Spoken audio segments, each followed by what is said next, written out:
ونصلي على رسوله الكريم أما بعد فأعوذ بالله من الشيطان الرجيم بسم الله الرحمن الرحيم وآتوا النساء صدقاتهن نحلة فإن طبن لكم عن شيء منه نفسا فكلوه هنيئا مريئا صدق الله العظيم۔ اللہ رب العزت نے ہمیں نبی کریم صلی اللہ علیہ وسلم کی سیرت طیبہ سے زندگی کے ہر مرحلے کے بارے میں آداب اور سلیقے سکھائے ہیں۔ سیرت طیبہ کے حوالے سے ہر مرحلہ وار بات چل رہی ہے۔ آج جس موضوع سے متعلق بات ہے سیرت طیبہ کے حوالے سے، وہ ہے کہ گزشتہ ملاقات میں رشتہ کیسے تلاش کیا جائے، اس میں کن باتوں کے بارے میں نبی صلی اللہ علیہ وسلم نے ہمیں ہدایت دی ہے، ان کا تذکرہ ہوا۔ آج یہ شادی، ولیمہ، جہیز، حق مہر،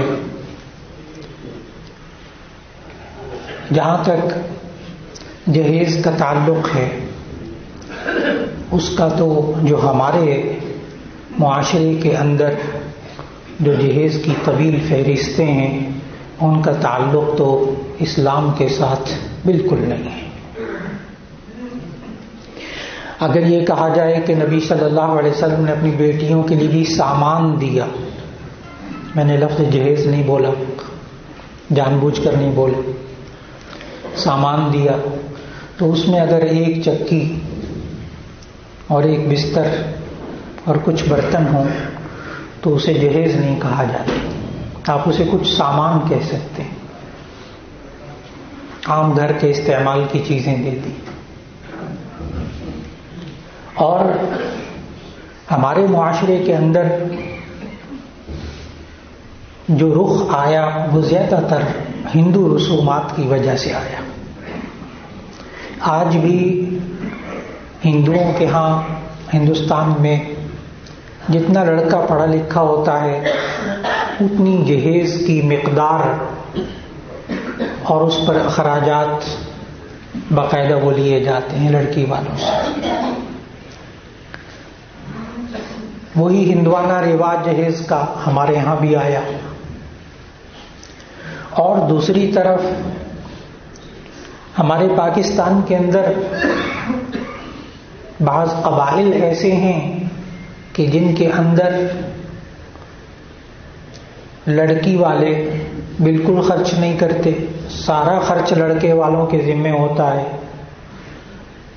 یہاں تک کہ کھانا وانا، گھر بھی، چیزیں بھی ساری لڑکوں کے لڑکے کے ذمے ہوتی ہیں۔ پاکستان میں قبائلی نظام میں یہ چیزیں موجود ہیں، لیکن ہمارے معاشرے کے اندر جب کوئی ماں باپ ہمت کرتے ہیں جہیز کے خلاف عمل کرنے کی تو خاندان سے بھی سننے کو ملتا ہے، اور اس کا حل لڑکے والوں کے پاس ہے۔ جہیز کے خلاف آواز لڑکی والے اٹھائیں تو بیکار محسوس ہوتا ہے۔ یہاں نوجوان لڑکوں کا ذہن بننا بہت ضروری ہے،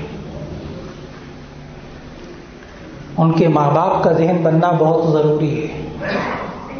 اگر لڑکے والے ہمت کر لیں کہ نہیں ہم نے کوئی سامان نہیں لینا جہیز کا، ٹھیک ہے، آپ چند کپڑے بچی کو دے رہے ہیں، کوئی مختصر سا اپنی گنجائش کے مطابق بیٹی کو اپنے زیور دے رہے ہیں، مختصر سا، بوجھ نہ بنائیں۔ اب لڑکے والے اگر تیار ہو جائیں ذہنی طور پر تو اس جہیز کی رسم کو معاشرے میں سے آج بھی ختم کیا جا سکتا ہے، کم کیا جا سکتا ہے۔ اور اب بھی اس سیزن میں بھی جو ابھی گزرا اس میں چند شادیوں میں نکاح پڑھانا ہوا، شادیوں میں جانا ہوا، تو الحمدللہ اب مقدار بڑھ رہی ہے جہیز نہ لینے والوں کی، خاص طور پر کھاتے پیتے گھر آنے کہ لڑکی والوں پر بالکل بوجھ نہیں بننا، ہم نے سارا کمرہ بھی لڑکے کا ہم خود تیار کریں گے، فرنیچر بھی ہم خود لے کر آئیں گے، گھر میں برتن وغیرہ موجود ہیں اور چاہیے ہوں گے لے آئیں گے، لیکن آپ لڑکی والے بس گاڑی میں بٹھائیں گے اور رخصتی کر دیں گے. آج یہ والی وہ چیز ہے جہیز کی وجہ سے اور رسومات کی وجہ سے کہ آج ایک باپ ایک لڑکی کی شادی کرنے میں برا ہو جاتا ہے، مالی طور پر بہت بوجھ محسوس کرتا ہے، جس کی وجہ سے شادیاں مہنگی ہو گئی اور بدکاری سستی ہو گئی. جب نکاح سستے ہوتے تھے بدکاری بہت مہنگی ہوتی تھی. آج معاشرے سے نوجوان بچوں اور بچیوں کی عصمت کی حفاظت کے لیے ماں باپ کے لیے لازم ہے کہ وہ رسومات کا خاتمہ کرتے ہوئے لڑکے والے ہمت کریں. میں نے پھر بتایا کہ لڑکی والے ہمت کرتے ہیں تو پھر ایسی صورت میں بڑے آزمائشی مرحلے آتے ہیں. لڑکے والے ہمت کریں اور اس میں ضد بازی بھی اختیار نہ کی جائے اور یہ باتیں رشتے کے شروع میں طے کر لی جائیں. نبی صلی اللہ علیہ وسلم نے معاملات کے لیے ہمیں بہت واضح کیا. قرآن مجید میں جو سب سے طویل سب سے لمبی آیت جو ہے وہ نہ نماز سے متعلق ہے، نہ روزے سے متعلق ہے، نہ زکوٰۃ سے متعلق ہے، نہ حج سے متعلق ہے. قرآن مجید میں جو سب سے لمبی آیت ہے سورۃ البقرہ میں، پورے قرآن مجید کی سب سے لمبی آیت وہ معاملات کے بارے میں. یا ایھا الذین آمنوا اذا تداینتم بدین الی اجل مسمى فاکتبوہ. طویل آیت، میں نے اس کا شروع کا حصہ تلاوت کیا. اے ایمان والو، جب تم آپس میں لین دین کے معاملات کیا کرو تو لکھ لیا کرو، گواہ بھی بنا لیا کرو.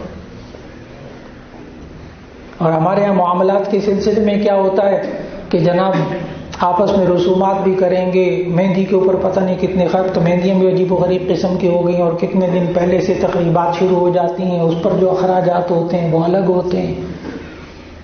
اور جناب باریک باریک کپڑوں کے اندر، چیزوں کے اندر، جوتوں کے اندر، گھر کی آرائش میں بڑی محنت کی جاتی ہے، وقت صرف کیا جاتا ہے، پیسہ لگایا جاتا ہے. اور جہاں لکھت پڑھت کا معاملہ آتا ہے یعنی نکاح فارم، اس کو آخر وقت تک پر نہیں کرتے، آخر وقت تک پر نہیں. حالانکہ اس میں ہے معاملات کی باتیں، کتنا حق مہر ہوگا. افسوس تو اس وقت ہوتا ہے لاکھوں روپے خرچ کریں گے، لیکن جب وہ حق مہر والا کھانا ہوتا ہے وہ نکاح کے وقت مولانا صاحب سے پوچھ کے کریں گے کہ مولانا صاحب اس کا حق مہر کتنا رکھنا ہے. تو جب وہ کہا جائے، کیونکہ یہ لڑکے نے دینا ہے نا، ہمارے معاشرے کا رویہ کیا ہوتا ہے کہ جب وہ حق مہر کے بارے میں پوچھتے ہیں، ہاں جی لڑکے والوں سے جی حق مہر کیا ہوگا، مشورہ ہوتا ہے، تو کہنے لگے جی حق مہر شرعی. تو کتنا خوبصورت لفظ ہے حق مہر شرعی. آگے بولتے ہیں 32 روپے. انا للہ و انا الیہ راجعون. یہ میں ان گھرانوں کی بات کر رہا ہوں جو کئی لاکھ روپیہ صرف مہندی پر اور آرائش پر اور کپڑوں پر خرچ کرتے ہیں. حق مہر شرعی، لڑکی کا حق دینا ہے نا 32 روپے. اور جب سے منگنی ہوتی ہے، منگنی کی رسومات الگ، منگنی سے لے کر شادی تک لڑکے والوں کو شریعت یاد نہیں آتی کیونکہ لڑکی سے لینا ہوتا ہے. منگنی سے لے کر شادی تک شریعت کا نام نہیں لیتے لڑکے والے. لیکن جب وہ لڑکی کا حق دینے کی باری آتی، حق مہر کی مالک لڑکی ہوتی، اس کو دینا ہوتا ہے. جب لڑکی کو حق دینے کی باری آئی تو شرعی، اور وہ بھی 32 روپے. 32 روپے کی حقیقت بھی بتا دوں کہ اصل بات یہ ہوتی ہے کہ نبی صلی اللہ علیہ وسلم نے ارشاد فرمایا، حضرت جابر رضی اللہ تعالیٰ عنہ کی اور حضرت عبداللہ بن مسعود رضی اللہ تعالیٰ عنہ کی روایت موجود مستند کتابوں میں کہ لا مہر لاقل من 10 دراہم، کہ 10 درہم سے کم حق مہر نہیں ہوتا. اور 1 درہم ہوتا ہے 3 گرام 62 ملی گرام چاندی کا. 1 درہم ہوا کرتا تھا 3 گرام 62 ملی گرام چاندی کا. تو جب آپ بزرگوں کے زمانے میں وہ جو 1 روپیہ ہوتا تھا اوپر چاندی کا پانی پھرا ہوتا تھا، تو واقعی اس وقت 10 درہم کے بنیں گے 30 گرام 620 ملی گرام چاندی. 10 درہم کے بنیں گے 30 گرام 620 ملی گرام چاندی. تو آج کل جو چاندی کا 10 گرام چاندی ہے وہ تقریباً آج کل 1900 روپیہ 1500 روپیہ بس اس کے درمیان چل رہی ہے. تو اگر 30 گرام چاندی بھی لگا لیں تو یہ 30,000 روپے بنتے ہیں سیدھے سیدھے، 3,000 روپے. تو اس دور میں 32 روپے ہوتے تھے 10 درہم کے، لیکن اب 3,000 سے زیادہ بنتے ہیں، 3,500 روپے بنتے ہیں 10 درہم کے کم از کم. یہ تو کم از کم بتایا. اور نبی صلی اللہ علیہ وسلم نے جب اپنی بیٹیوں کا حق مہر رکھا اور اپنی ازواج مطہرات کا حق مہر رکھا تو وہ بخاری شریف، ترمذی شریف، صحاح ستہ کی روایات کے مطابق وہ 480 درہم سے کم نہیں تھا. کم از کم جو حق مہر ادا کیا نبی صلی اللہ علیہ وسلم نے وہ 480 درہم. تو ایک درہم جو ہے وہ جب آپ اور حضرت فاطمہ رضی اللہ تعالیٰ عنہ ان کا حق مہر نبی صلی اللہ علیہ وسلم نے 500 درہم رکھا، تو 480 درہم اور 500 درہم قریب قریب ہو گیا، 20 درہم کا فرق. تو آپ 500 درہم کا ذرا حساب لگائیے گا. ایک درہم 3 گرام 62 ملی گرام چاندی، اور 500 درہم بنیں گے 1 کلو 531 گرام چاندی. 1 کلو 531 گرام چاندی، 1.5 کلو چاندی.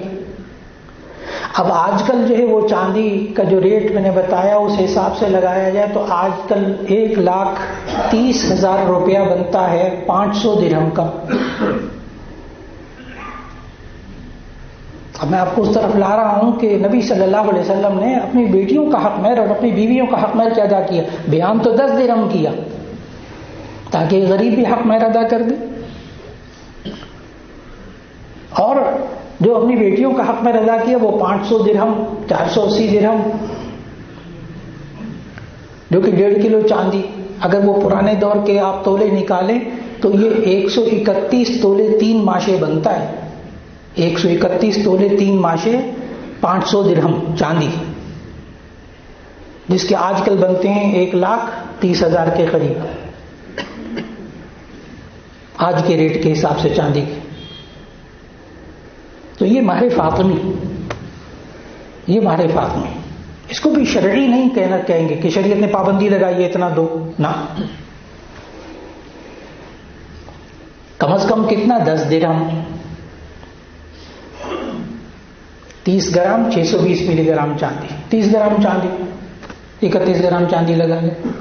ریٹ اخبار میں پڑھ لیں، آپ کو معلوم ہو جائے گا کم از کم حق مہر کتنا نبی صلی اللہ علیہ وسلم نے بتایا. بیٹیوں کا کتنا ادا کیا وہ ذہن میں آپ نے رکھا. اور زیادہ حق مہر رکھنے سے منع نہیں کیا، کسی حدیث میں منع نہیں کیا. اور سب سے زیادہ حق مہر حضرت ام حبیبہ رضی اللہ تعالی عنہا کا حق ادا ہوا. ابو سفیان کی بیٹی، سردار، ان کی بیٹی ابو سفیان کے سخت اسلام بھی نہیں لائے تھے جب شادی ہوئی ام حبیبہ سے نبی صلی اللہ علیہ وسلم کی. اور چونکہ وہ سردار کی بیٹی تھی اس کا حق مہر زیادہ رکھنا پڑا. جامع ترمذی کی حدیث کے مطابق 4,000 درہم، 4,000 درہم. چاندی کا وزن بتا دوں تو بس وہی سن لیجئے، وہی کافی ہے. 12 کلو چاندی، 12 کلو چاندی، 4,000 درہم. لیکن نبی صلی اللہ علیہ وسلم کے پاس تو اتنے پیسے نہیں ہوتے تھے. یہ حق مہر نجاشی نے ادا کیا تھا، حبشے کا بادشاہ، کیونکہ دوسری طرف خاندان بڑا تھا. ہمیں بتایا اس وقت تک ابو سفیان اسلام نہیں لائے تھے. چنانچہ وہ 4,000 درہم حق مہر ادا کروائے. زیادہ کا منع نہیں کی. یہ میں سیرت طیبہ کے حوالے سے عرض کر رہا ہوں. اور آیت شروع میں اسی لیے پڑھی تھی، سورہ نساء کی آیت نمبر 4، جہاں اللہ تعالیٰ نے حق مہر کا ذکر کیا. وَآتُوا النِّسَاءَ صَدُقَاتِهِنَّ نِحْلَةً فَإِن طِبْنَ لَكُمْ عَنْ شَيْءٍ مِّنْهُ نَفْسًا فَكُلُوهُ هَنِيئًا مَرِيئًا.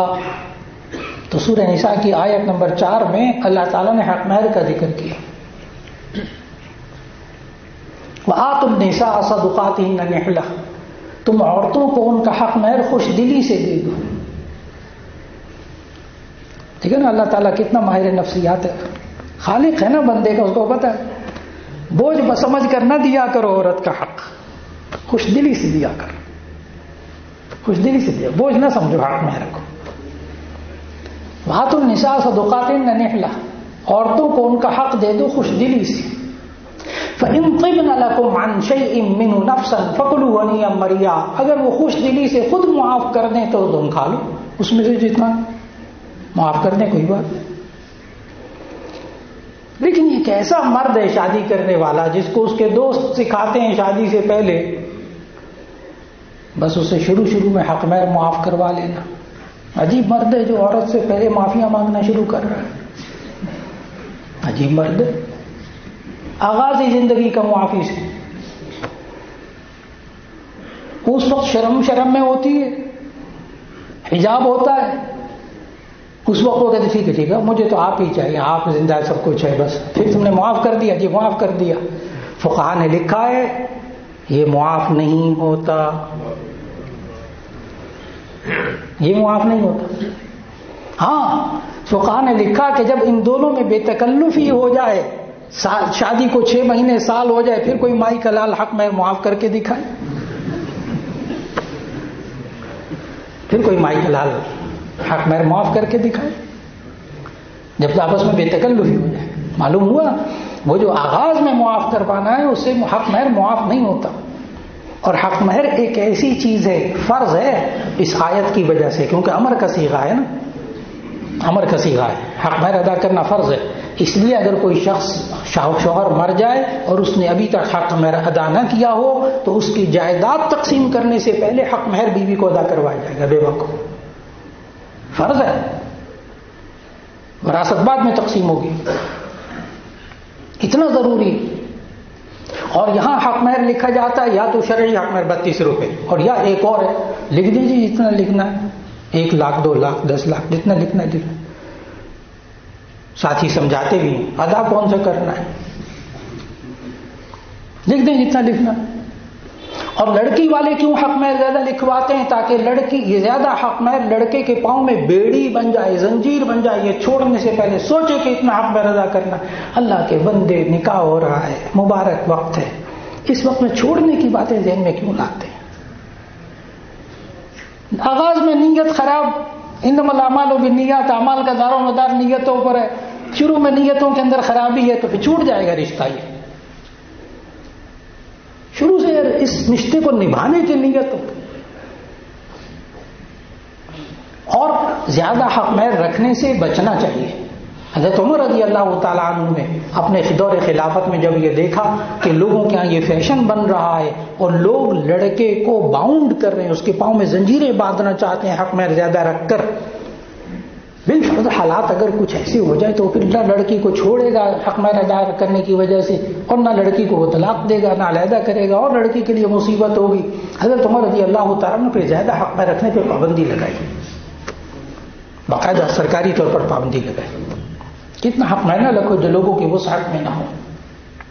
اور آج کل بہترین طریقہ حق مہر ادا کرنے کا وہ یہ ہے, حق مہر جو لکھا ہوتا ہے وہ لکھا رہتا ہے فارم کے اندر, لیکن منہ دکھائی میں وہ جی میں نے چوڑیاں دی, سیٹ دیا ہے سونے کا لڑکے نے, جی اس میں اتنا سونا چڑھایا ہے, یہ چڑھایا لفظ بولتے ہیں, دینا نہیں لفظ, چڑھانے کا مطلب ہوتا ہے اگر کچھ ہو گیا واپس دے دیں. منہ دکھائی میں اتنا دینا ہے. اللہ کے بندے جو منہ دکھائی میں, اب تو 1 تولے کا بھی جو زیور ہوتا ہے وہ 1.5 لاکھ روپے میں بن رہا ہے اس وقت. 1 تولے کا زیور 1.5 لاکھ روپے میں اس وقت جو ریٹ ہے. تو اگر مال فاطمی بھی رکھا جائے تو 1 تولہ زیور سے ادا ہو سکتا ہے. وہ جو منہ دکھائی میں زیور دے رہے اس کو مالک بنا دو, اور کوئی حق مہر ہے جو زیور دے رہے وہی حق مہر لکھوا دو تاکہ ایک فرض ادا ہو جائے. اللہ رب العزت ہمیں سیرت طیبہ کے حوالے سے شادی بیاہ کے موقع پر ان سنتوں پر عمل کرنے کی, ان آداب کا ملحوظ خاطر رکھنے کی توفیق عطا فرما دیں. وآخر دعوانا الحمدللہ رب العالمین.